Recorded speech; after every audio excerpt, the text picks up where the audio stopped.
கமிட்டியின் அரசியல் குழு உறுப்பினரும் சீன வெளியுறவு அமைச்சருமான வாங் யி ஏப்ரல் 15ஆம் நாளன்று ஈரான் வெளியுறவு அமைச்சர் அராக்ஷியுடன் தொலைபேசி மூலம் தொடர்பு கொண்டார். ஈரான் அமெரிக்க பேச்சுவார்த்தையின் புதிய நிலைமை மற்றும் அடுத்த கட்ட திட்டம் குறித்து அராக்ஷி விளக்கம் அளித்தார். தற்போதைய நிலைமையை தணிவு செய்வதில் சீனாவின் முயற்சியை ஈரான் வெகுவாக பாராட்டுவதாக தெரிவித்த அவர், அமைதியை நிலைநிறுத்தவும் போர் நிறுத்தத்தை நினைவாக்கவும் சீனா மேலும் ஆக்கப்பூர்வமாக பங்காற்ற வேண்டுமென ஈரான் விரும்புவதாகவும் தெரிவித்தார். அப்போது வாங் யி குறிப்பிடுகையில், மத்திய கிழக்கு பகுதியில் அமைதி மற்றும் நிதானத்தை பேணி காப்பதற்கு சீன அரசுத் தலைவர் ஷி ஜின்பிங் 4 முன்மொழிவுகளை வழங்கியுள்ளார். இந்த அடிப்படையில் இந்நெருக்கடியை தீர்ப்பதற்கு சீனா உரிய தீர்வை கொண்டு வரும் என்றார். மேலும் போர் நிறுத்தத்தை நிலைநிறுத்துவதற்கும் அமைதி பேச்சுவார்த்தையை நடத்துவதற்கும் சீனா ஆதரவு அளிக்கும் என்றும், இது ஈரான் மக்களின் அடிப்படை நலன்களுக்கும் பிராந்திய நாடுகள் மற்றும் சர்வதேச சமூகத்தின் பொது விருப்பத்திற்கும் பொருந்தியது என்றும் அவர் குறிப்பிட்டார். 139வது சீன ஏற்றுமதி மற்றும் இறக்குமதி பொருட்காட்சி ஏப்ரல் 15ஆம் நாள் பிற்பகல் துவங்கியது. நடப்பு பொருட்காட்சி ஏப்ரல் 15 முதல் மே 5ஆம் நாள் வரை 3 கட்டங்களாக நடத்தப்படும். 15,50,000 சதுர மீட்டர் நிலப்பரப்புடைய இப்பொருட்காட்சி இடத்தில் 75,700 காட்சி இடங்கள் அமைக்கப்பட்டுள்ளன. 32,000க்கும் மேலான தொழில் நிறுவனங்கள் இதில் கலந்து கொண்டுள்ளன. மேலும் அணியக்கூடிய நுண்ணறிவார்ந்த பொருட்கள், காட்சி தொழில் நுட்பங்கள், நுகர்வோர் ட்ரோன்கள், ஒருங்கிணை வீடு மற்றும் தோட்டங்களின் சாதனங்கள் உள்ளிட்ட 9 சிறப்பு காட்சி அரங்குகள் நடப்பு பொருட்காட்சியில் புதிதாக அமைக்கப்படுவது குறிப்பிடத்தக்கது. நீங்கள் கேட்டுக்கொண்டிருப்பது சீன வானொலி நிலையம் வழங்கும் செய்திகள்.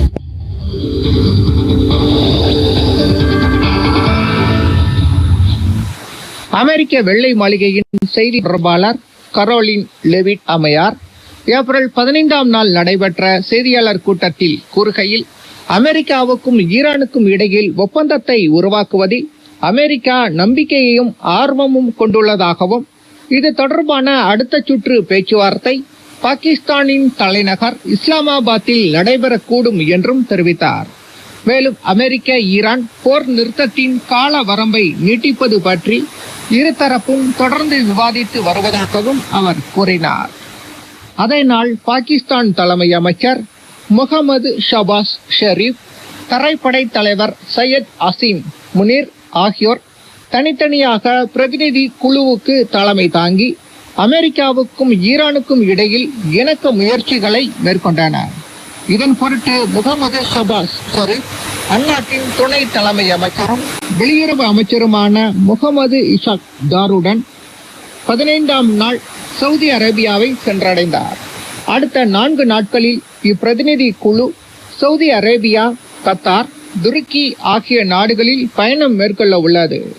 அத்துடன் சையத் அசீம் முனீர் 15ஆம் நாள் ஈரானின் தெஹ்ரான் நகரை சென்றடைந்தார். இலங்கை மத்திய வங்கியின் சமீபத்திய தரவுகளின்படி 2024ஆம் ஆண்டு முதல் காணப்பட்ட ஏற்றமான போக்கை தொடர்ந்து இலங்கையின் அதிகாரப்பூர்வ வெளிநாட்டு பணம் அனுப்புதல் தொகை இவ்வாண்டின் மார்ச் மாதத்தில் கடந்த ஆண்டை விட 17.5 விழுக்காடு அதிகரித்து 81.48 கோடி அமெரிக்க டாலராக உயர்ந்துள்ளது என்று தெரிவிக்கப்பட்டுள்ளது.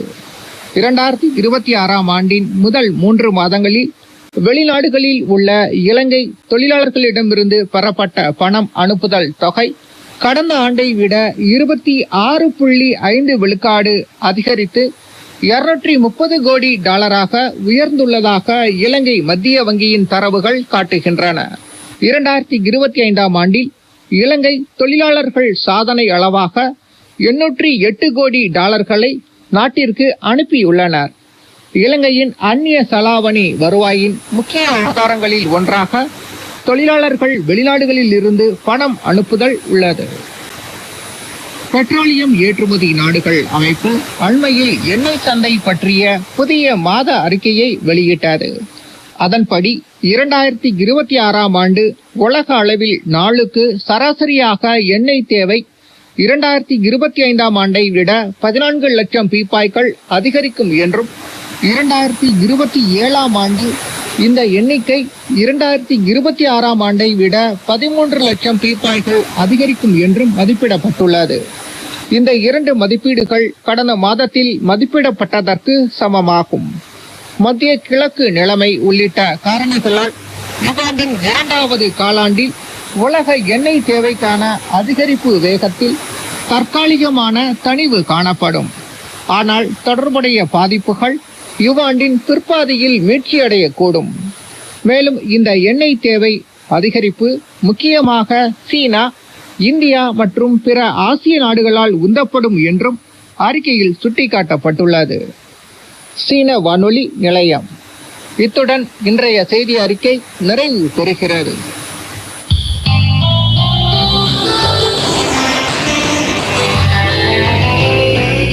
சீனாவில் தானியா? ஆமாம். வானொலி ஒலிபரப்பா? உண்மைதான். உண்மையா தாங்கயா? நிஜமாக. பல்லூதகா சேனையா? ஐயமே இல்லை. இன்னும் முடியாதா? சீனாவின் முதல் தமிழ் இணையதளமான tamil.cri.cn என்ற முகவரியில் உலாவாருங்கள்.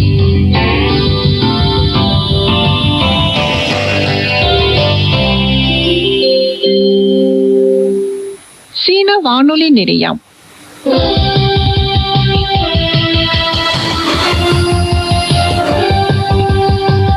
அடுத்து இடம்பெறுவது தினசரி தொகுப்பு.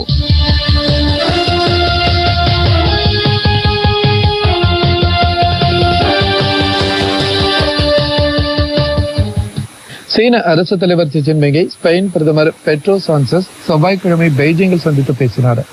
அப்போது ஷி ஜின்பிங் கூறுகையில், மாறிவரும் மற்றும் பதற்றமான உலகில் கூட சீன ஸ்பெயின் உறவுகள் சீராக முன்னேறி வருகின்றன. நவீனமயமாக்கலை முன்னேற்றுவதில் சீனா உறுதியான மன உறுதி கொண்டுள்ளது. உயர்நிலையான வெளிநாட்டு திறப்பு மூலம் உலகத்துடன் வளர்ச்சி வாய்ப்புகளை பகிர்ந்து கொள்ள சீனா விரும்புகிறது. சீனாவின் வளர்ச்சி உலக பொருளாதாரத்திற்கு நம்பிக்கை மற்றும் உந்து ஆற்றலை கொண்டு வரும் என்று